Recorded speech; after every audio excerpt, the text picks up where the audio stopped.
Excel window screen. This is file. When you click, these are the options: open, save, savers, and others. Rotate your worksheet and the rest of them. You go back home. This is the home. You can see these are its options where you format the cells and the sheet.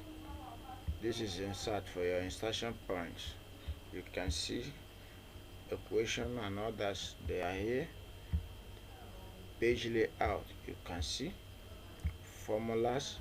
These are formulas, some recently used: financial, logical, test, lookup, math and triangle, more function, name manager and others. You can see data for also calculation and other instructions. View, review, view. So these are always for document setup or screen setup.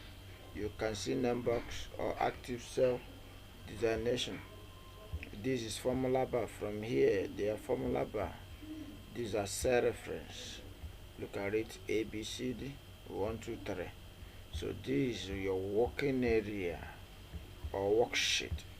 That is your working area.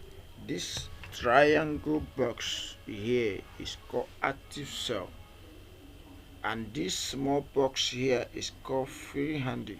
It is used for copying and other numerous work. As we go on, you have to learn. This is your sheet pen, where you see you can add up sheet. You have two. You can add up. You have three. You can add up. So they are displayed here. You can have as many